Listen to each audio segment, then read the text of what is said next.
Hi, I'm Yifang Liu from Oak Ridge National Lab. I'm going to talk about our work on dynamic analysis of a 6-cable parallel robot for automated panelized building retrofits.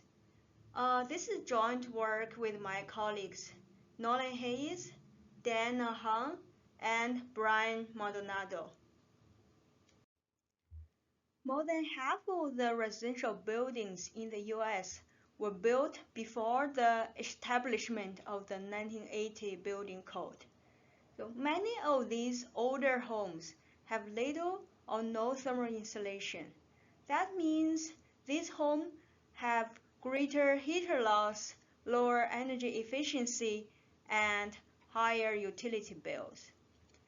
One of the most effective ways to address this challenge is through overclad panel envelope retrofit. So they use prefabricated panels installed on the exterior of the existing buildings to improve thermal performance. Here's how it works. We start by capturing the building's dimensions. Then we design a panel layout tailored to this particular building. And then we fabricate these these panels and install them on the building's facade. This approach could save up to $17 billion in energy cost. Installing building envelopes, especially on multi-story buildings, isn't easy. Traditionally, this is done manually, using scaffolding or mobile cranes, like you see on the left. But this method is slow, labor-intensive, and often error-prone. And the thing about error is that they build up. A small misalignment early on can snowball into a big problem later, and sometimes requiring rework, which costs even more time and money. That's why automation is such a game changer here. It can boost both accuracy and speed. On the right, you are seeing an example from the EU-funded Hephaestus project. They are using a cable-driven parallel robot, or CDPR, to install curtain wall modules. CDPRs are very well suited for facade-related construction because of a few key features. So first, they have compact design and small footprint. This is very useful in dense urban areas like New York City. They just don't take up street space like cranes do. On top of that, CDPRs are flexible in cable configurations, and they can handle large payloads. So they are not just compact, they are also flexible and powerful.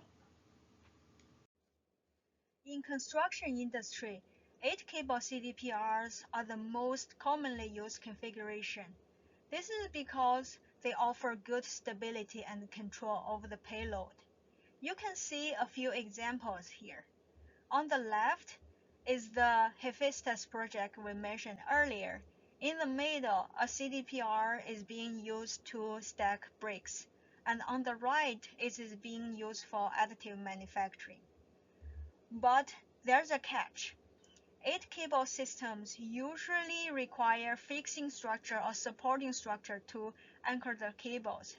In building retrofit, when you install an anchor point up high, the structural support becomes a challenge. So for example, the Hephaestus project used cantilever arms to hold 4 upper actuation systems. So to support a CDPR like this, cantilever arms are typically mounted on the roof. But roof-mounted systems aren't plug and play.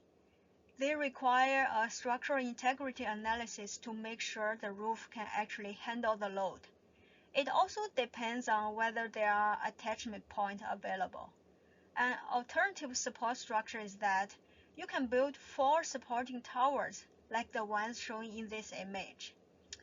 So to make the whole setup more rigid, sometimes top beams are added between the towers.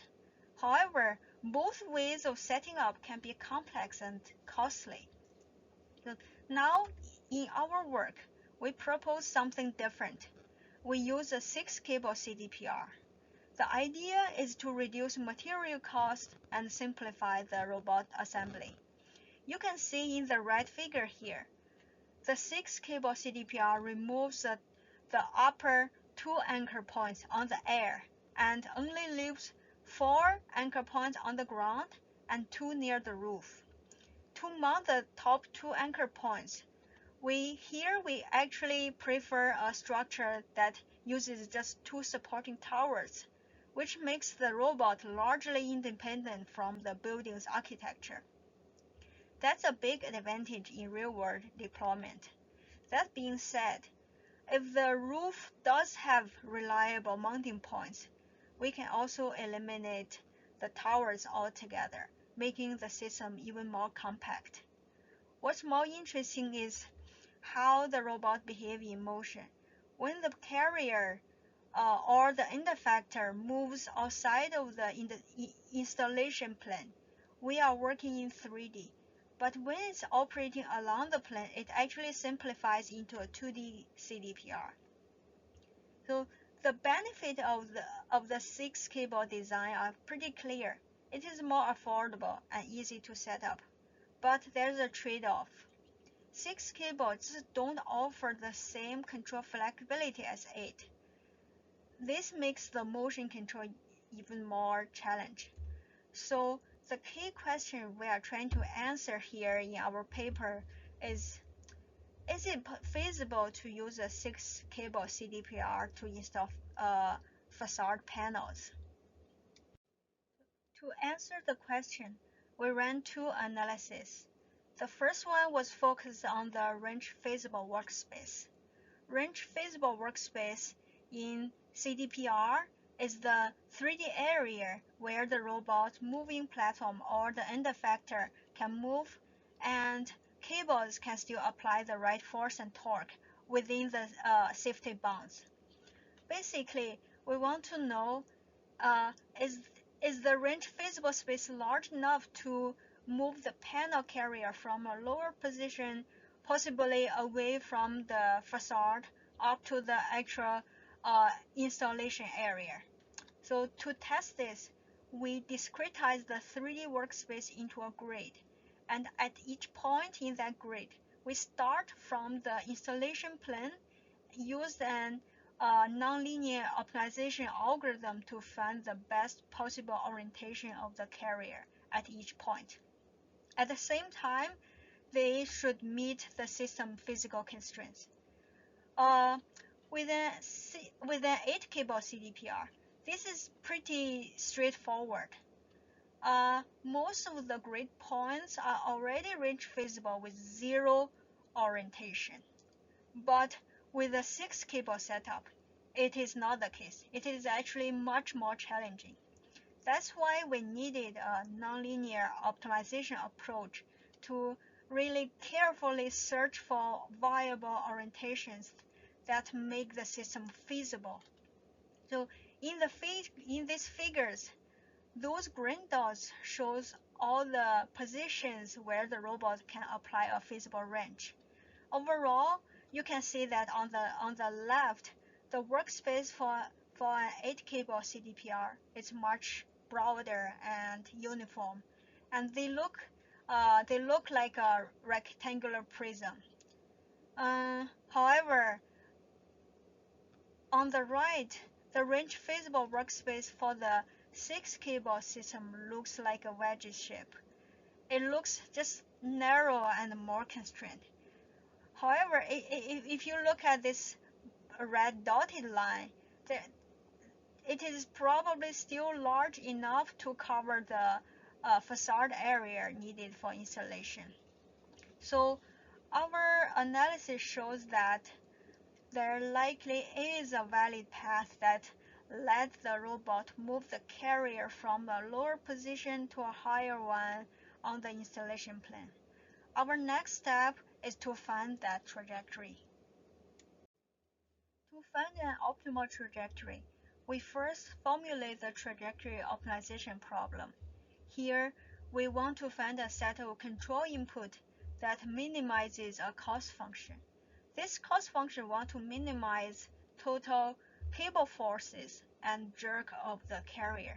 Here, by minimizing jerk, we are not just aiming for a smooth position trajectory. We are also making sure both linear and angular accelerations are smooth. And when accelerations are smooth, it leads to smoother transitions in velocity, which is critical for stable and precise control. So the cost function is subject to a set of constraints, including dynamic constraints, force bounds that defines the lower and upper bounds of cable tension based on rupture limits and slack, path constraints to make sure the carrier stays within the feasible workspace and safe operational boundaries, and initial terminal constraint to make sure the carrier starts and ends from the designated stationary poles. In terms of initial condition, we only know the initial position. So one challenge is that the initial orientation of the carrier is unknown, and we need to find a good initial orientation and generate a set of initial trajectory for the optimizer, since they are really critical to speed up the convergence of an optimizer.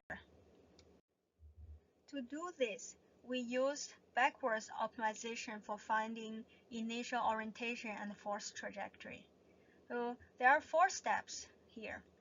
Step 1 is to generate a linear static position trajectory connecting the initial and terminal positions. Step 2 is that at the goal poles, we want to find the optimal input force. And step 3 is starting from the goal poles and moving backwards along the position trajectory. At the same time, calculating the optimal orientation and input force.